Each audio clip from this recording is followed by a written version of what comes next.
Salmo 91 é a leitura que nós faremos da palavra de Deus.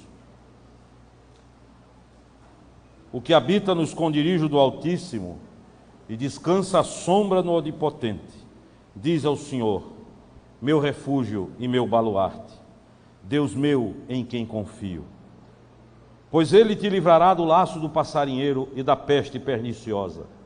Cobrir-te-á com as suas penas, sob suas asas estarás seguro. A sua verdade é pavês e escudo. Não te assustarás do terror noturno, nem da seta que voa de dia, nem da peste que se propaga nas trevas, nem da mortandade que assola ao meio-dia. Caiam 1000 ao teu lado e 10.000 à tua direita, tu não serás atingido. Somente com os teus olhos contemplarás e verás o castigo dos ímpios. Pois disseste, o Senhor é o meu refúgio, fizeste do Altíssimo a tua morada. Nenhum mal te sucederá, praga nenhuma chegará à tua tenda, porque aos seus anjos dará ordens a teu respeito, para que te guardem em todos os teus caminhos.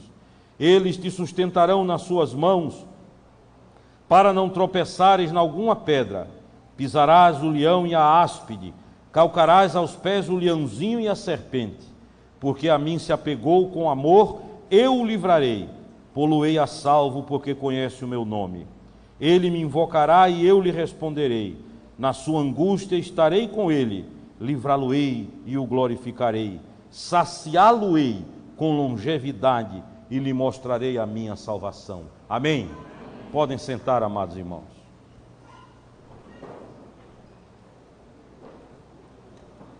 Quero nessa noite falar alguma coisa sobre a sombra do Altíssimo.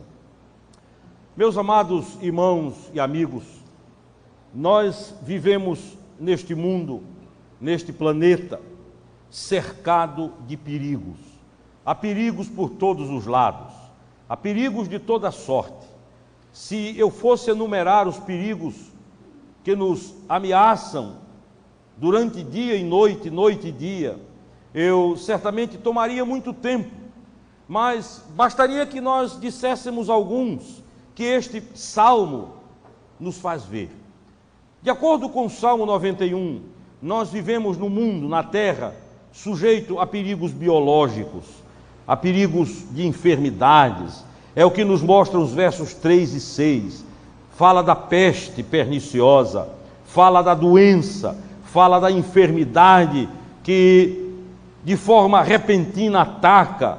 Quantos que caminham bem, saudáveis, e de repente, não mais do que de repente, são atingidos pela notícia, pelo diagnóstico fatal de que foram acometidos por uma doença terrível e que para a qual a medicina tem pouco a fazer ou pouco a dizer.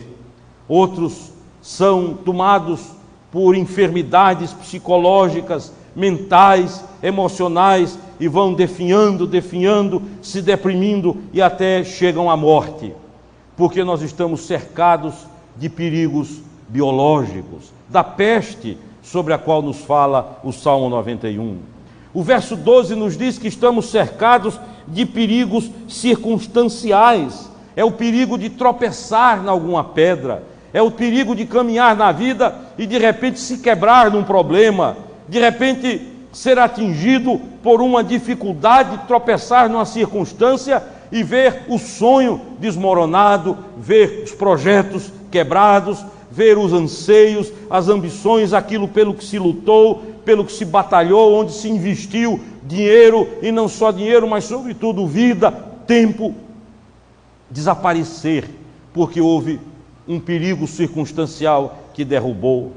A palavra ainda diz aí no verso 5, que há o perigo psicoexistencial que atinge a alma, o terror, o medo, pessoas que vivem apavoradas, em pânico, tomadas por síndromes horrorosas, gente que vive sob condições terríveis do ponto de vista emocional, porque desenvolveu fobias avassaladoras, gente que tem medo de bichos, de vozes, de escuridão, de altura, disso, daquilo outro. São medos, são perigos psicoexistenciais que podem acometer a qualquer um de nós a qualquer hora.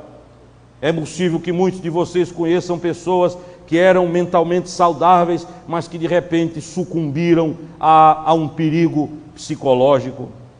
Eu conheci um homem de Deus, que teve uma grande influência na minha vida, e ele já partiu para o céu. Era um grande pregador, era um homem que fazia exposição da Bíblia de uma forma maravilhosa, era um expositor tremendo das Sagradas Escrituras, pastoreou uma igreja muito bonita, saudável, alegre, levou muitas almas a Jesus, e ainda na casa dos 40 e poucos anos, estava pregando, estava no púlpito da igreja, num domingo à noite, auditório lotado, uma mensagem maravilhosa, quando de repente, ninguém sabe o que aconteceu, esse homem começou a dizer palavras obscenas, começou a dizer palavrões terríveis no púlpito, começou a dizer coisas horrorosas, e 2 diáconos tiveram que subir, correram, pegaram aquele irmão, pregador, pastor, levaram-no para uma sala, dali ele foi para o hospital e começou a perder a memória, foi acometido por terríveis ataques psicológicos e morreu alguns meses depois.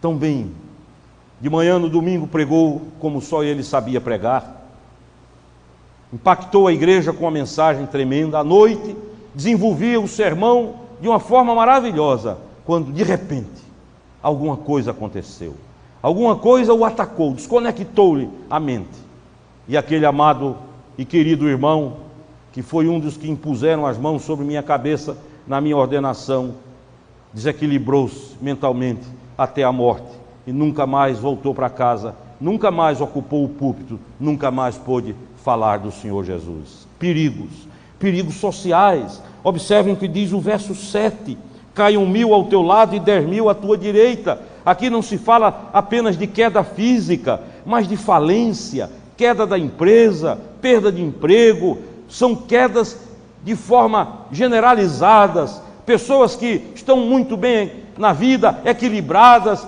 mas que de repente despencam, desabam, ruem, e a gente é tomado de surpresa quando a notícia chega, e o que a gente tem muitas vezes para dizer é apenas o seguinte: como é que pôde? O que aconteceu? O que houve?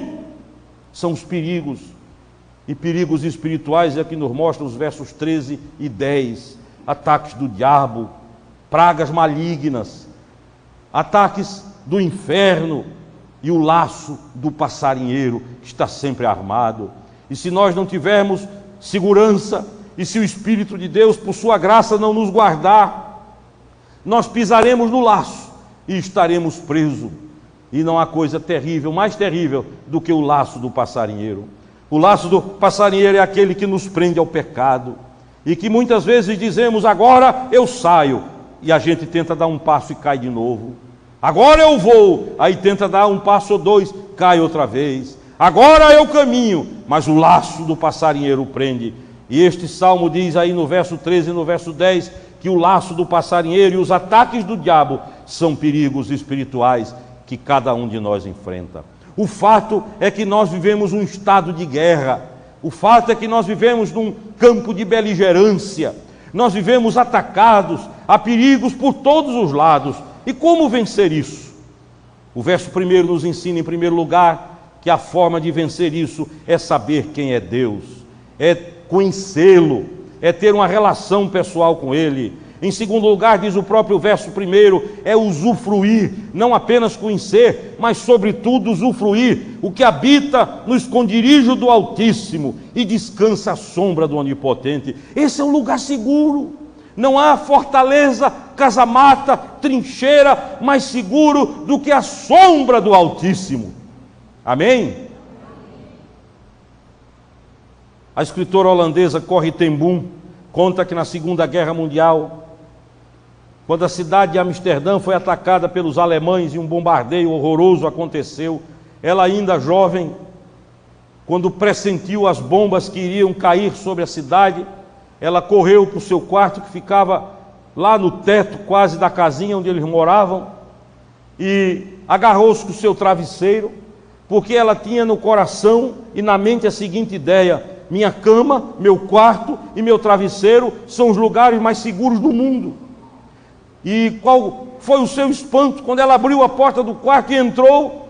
ela descobriu um buraco no teto e o estilhaço de uma bomba alemã em cima do travesseiro onde ela dormia. E ela pensou, se eu estivesse nesse lugar, eu teria morrido. O lugar que eu achava ser o mais seguro do mundo foi exatamente onde a bomba caiu. E ali o Espírito Santo lhe falou sobre esse texto. E ela descobriu que o lugar seguro é a sombra do Onipotente. E dali, desta experiência, ela escreveu o livro Refúgio Secreto. O lugar, o esconderijo, aquele que habita no esconderijo do Altíssimo. Bombas cairão à direita, cairão à esquerda, empresas vão falir de um lado, vão falir do outro, é crise aqui, é crise ali, uns vão perder emprego para lá, outros perdem para cá, mas aquele que se esconde do esconderijo do Altíssimo e descansa à sombra do Onipotente, ele sai do outro lado em nome de Jesus. Qual o caminho para isso?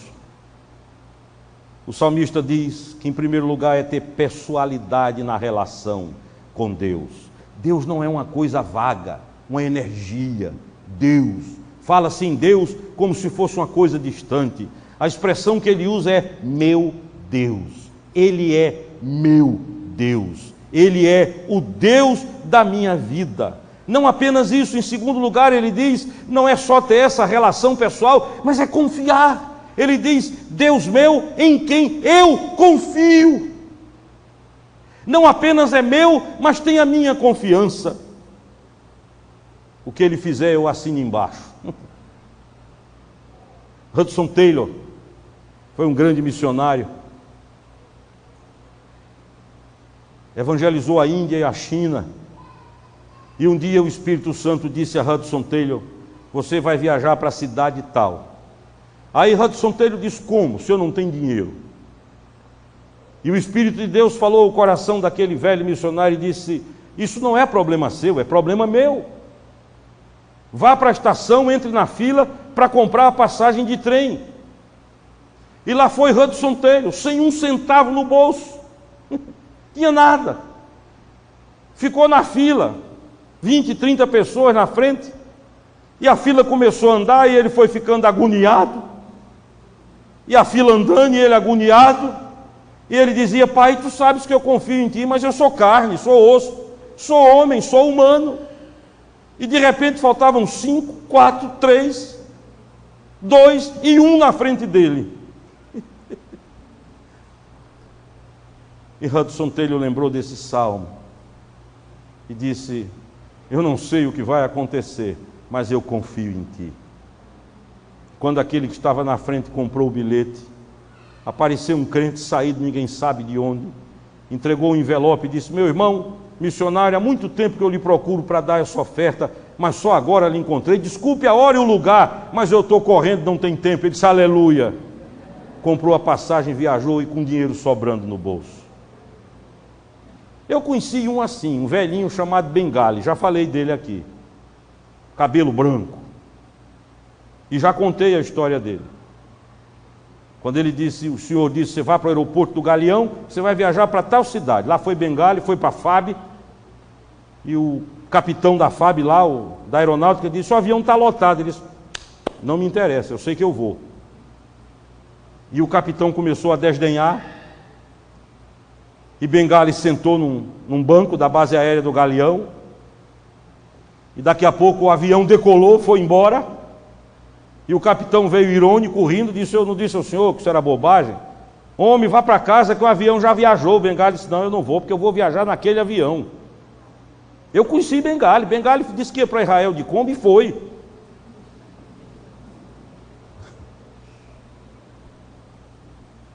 E o capitão disse, o senhor está doido. Ele disse, doido por Jesus, meu amigo. O meu senhor me disse que eu vou viajar naquele avião. 1 hora e pouco depois, o capitão chegou pálido, quase 2 horas depois, e disse, olha, eu não sei quem é o senhor, quero lhe dizer que houve um problema nos motores, pane, o avião voltou, já está consertado, e mais da metade dos passageiros não querem mais viajar com medo. E Bengali entrou no avião e me disse, Alexandre, fui deitado. Fui deitado. Não somente dizer, Deus meu, mas Deus meu, em quem confio. Pode estar tudo contra, mas esse é o Deus em quem confio. É confessar com a boca, diz o salmista. Observe o verso 2. Ele diz assim: diz ao Senhor. Não é só crer e confiar, mas é dizer, é verbalizar, é falar. Eu não sei explicar porquê, eu acho que não há teólogo no mundo que explique, mas por alguma razão misteriosa, Deus gosta quando a gente verbaliza as coisas. Há um teólogo evangélico muito esquisito chamado Paul Tillich, e ele diz: eu não preciso mais orar, eu só penso e está resolvido. Mas o fato é que Deus gosta que a gente verbalize, que abra a boca, que fale, que parece ao incrédulo que a gente é doido, paranoico, mas tem que falar. O salmista diz: diz ao Senhor, diz ao Senhor, fala, fala. É como aquela mãe no Hospital São Pedro em Niterói, que a filha estava morrendo, os médicos disseram tem 3 dias de vida no máximo, e a velhinha com a Bíblia aberta num canto e a boquinha mexendo. Pastor Antônio Elias entrou, viu a cena, depois que orou pela menina, perguntou à velhinha, disse: olha, me desculpe, mas eu entrei, dei o tempo inteiro que eu passei aqui, vi que sua boquinha estava mexendo, os lábios mexendo, o que é que a senhora estava fazendo?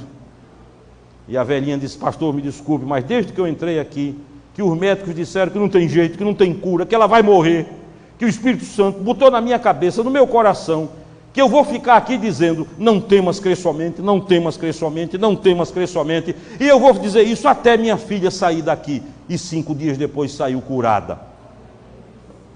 Diz ao Senhor: tu és o meu refúgio, tu és o lugar onde eu me escondo.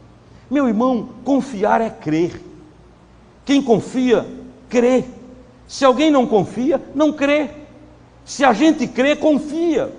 Houve um avivalista no século passado chamado Simé, e foi um grande avivalista, e ele disse o seguinte: quando eu me converti, uma coisa me impressionou muito, é que todo mundo na igreja orava, mas quase ninguém cria. Ele disse: eu fiquei chocado com aquilo. Havia movimentos de oração, grupos de oração, ciclos de oração, oração para cá, oração para lá, mas no fundo, todo mundo estava dizendo: será que vai ser? Será que vai acontecer? E quando não acontecia, dizia: eu sabia. Ele disse: eu fiquei decepcionado, porque havia oração, mas não havia fé. O que Davi quer nos dizer nesse salmo, e eu quero dizer a vocês que ele escreveu este salmo numa circunstância terrível. Ele estava à mercê dos filisteus, estava em Gate, ele estava quase que subjugado, era uma hora de perigo, de agonia, era uma hora terrível. Muitos atribuem a Moisés esse salmo, há uma controvérsia sobre a autoria, eu prefiro crer que foi Davi,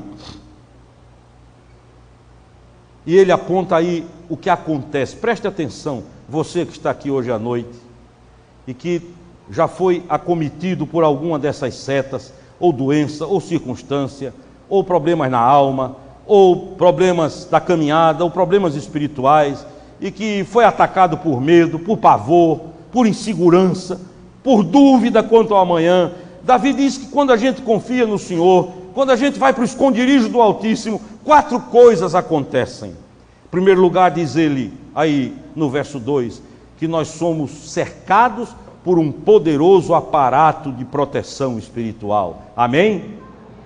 Nós estamos no esconderijo do Altíssimo, envolvidos, cercados, cobertos, guardados, protegidos, amparados, defendidos, imunizados, isolados do perigo por um grande exército, por um grande aparato espiritual. E vem o diabo, vem o inferno, vem os inimigos, vem as circunstâncias, vem o que vier, não nos atinge. É isso que o apóstolo Paulo fala quando ele usa a expressão estar em Cristo. Para ele estar em Cristo é como eu colocar esse lenço dentro da Bíblia e fechar a Bíblia. Você não vê mais o lenço, mas sabe que ele está aqui. Ele está dentro da Bíblia. Mas se eu jogar uma pedra no lenço, vai bater na Bíblia. Se você cuspir no lenço, vai cuspir na Bíblia.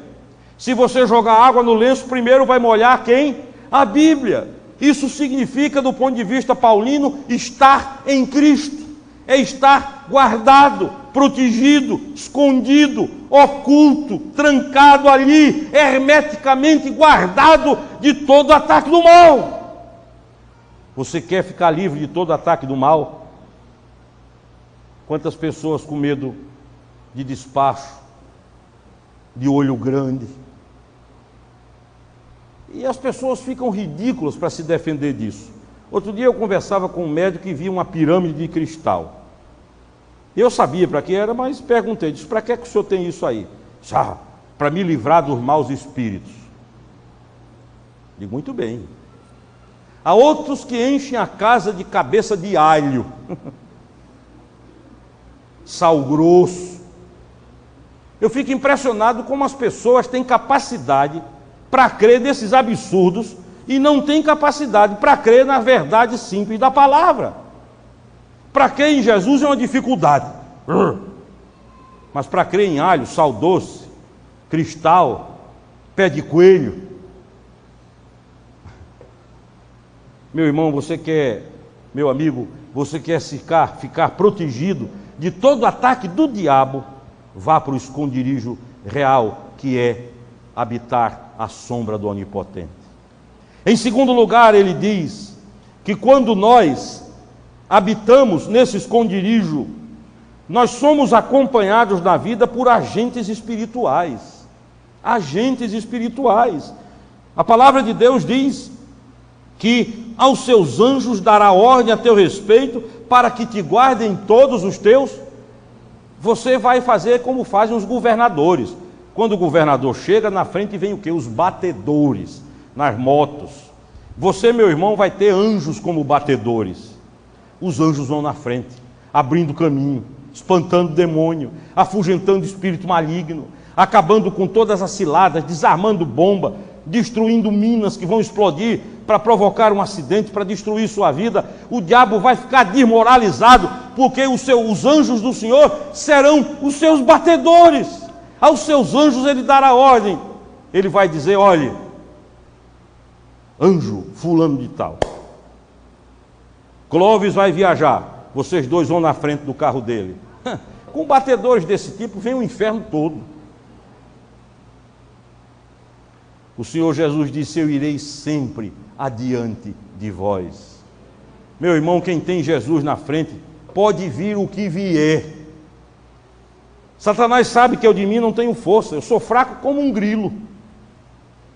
Agora ele sabe que eu confio naquele que o derrotou para todo sempre. Então, é isso que o salmista diz. Quem habita no esconderijo do Altíssimo tem como companheiros poderosos agentes espirituais. Mas, em terceiro lugar, ele diz aí no verso 8, que quem habita no esconderijo do Altíssimo vê os seus sonhos se realizarem. Observem o que diz o verso 8: somente com teus olhos contemplarás e verás o castigo dos ímpios. Os teus olhos, tu verás com os teus olhos. Aqueles que te fizeram mal, tu verás o Senhor tratar com eles. Aqueles que quiseram te destruir, aqueles que tramaram, que prepararam uma arapuca para que tu caísses, aqueles que quiseram tomar teu emprego, quebrar tua empresa, aqueles que de forma desleal e desonesta tentaram acabar com os teus projetos, tu verás. Confia no Senhor, não no braço, não na tua cabeça, confia no Senhor e os teus olhos, diz ele, verão. Os teus olhos vão ver. Olhe, Satanás é covarde. Além de covarde, ele é um morcego, só trabalha na escuridão, não faz nada na luz. Outro dia eu vi um irmão dizer, Satanás é inteligente. Inteligente coisa nenhuma, inteligente é quem busca a Deus e se enche do Espírito Santo. Satanás é burro, porque quem perde o céu e ganha o inferno, inteligente não é. Inteligente é quem se arrepende, chora e confessa os seus pecados e vai para o céu. Eu conheci um rapaz que tinha fama de brabo e era muito brabo. Era pequenininho, mas era terrível. E um dia numa boate de um time de futebol chamada Preto e Branco, naquela boate eles serviam uns espetinhos de churrasco, e um indivíduo lá grandão, desses, como a gente diz no Nordeste, parrudo. Se engraçou lá pela esposa desse meu amigo. Aí olhou para o meu amigo, deu um bichinho desse tamanho. Aí deu uma de esperto, passou pela moça e passou a mão no cabelo dela. E ela já tinha percebido, mas para evitar uma tragédia ficou quieta. Só que quando ele passou a mão, o meu amigo viu. E foi muito rápido. E pegou aquele espeto e virou a mão e cortou a garganta do rapaz aqui. A sorte é que essa boate ficava vizinha ao pronto-socorro. Passaram ele, para vocês terem uma ideia, passaram ele por cima do muro. Ficou não sei quanto tempo hospitalizado entre a vida e a morte, escapou, ficou assim. Mas era tão frouxo o indivíduo, que depois que se recuperou, foi ao meu amigo pedir perdão pelo que fez. E foi lá tremendo. E esse meu amigo disse: rapaz, eu tive pena dele, porque o sujeito levou uma facada no pescoço, quase morre, ainda foi no meu escritório tremendo pedir perdão.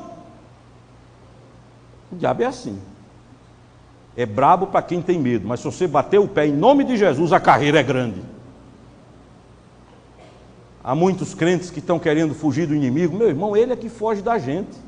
Sujeitáveis, portanto, a Deus, resistir ao diabo e ele fugirá de vós.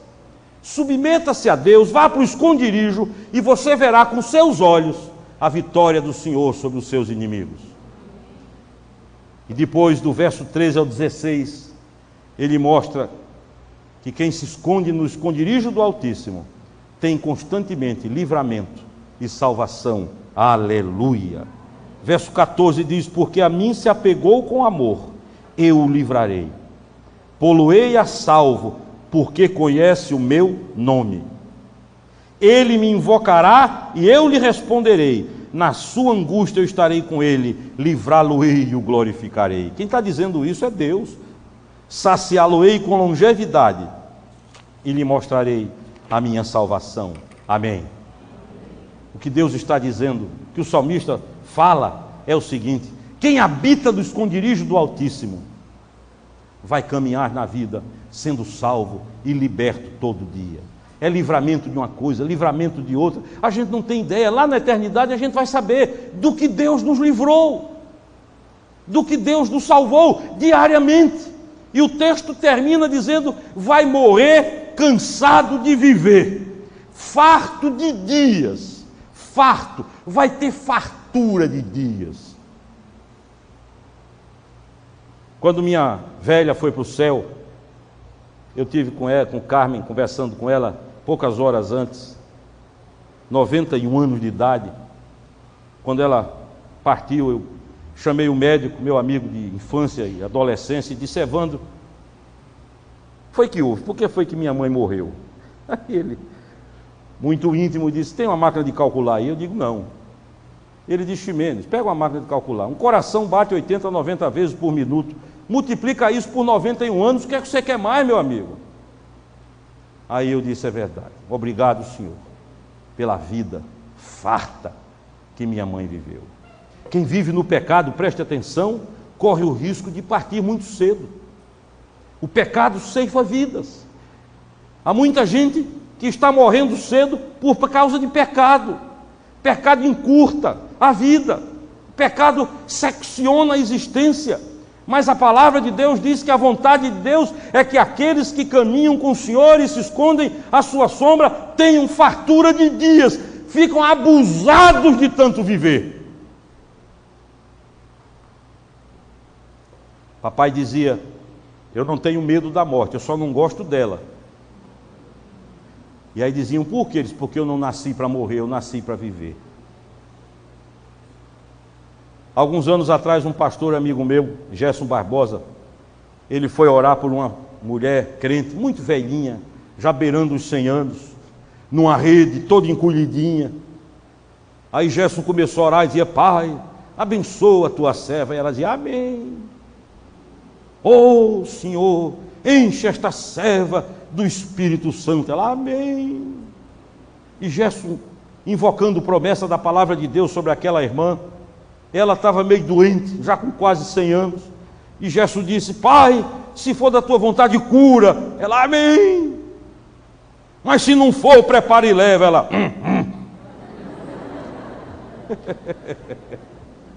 farta de dias, que habita a sombra do Onipotente.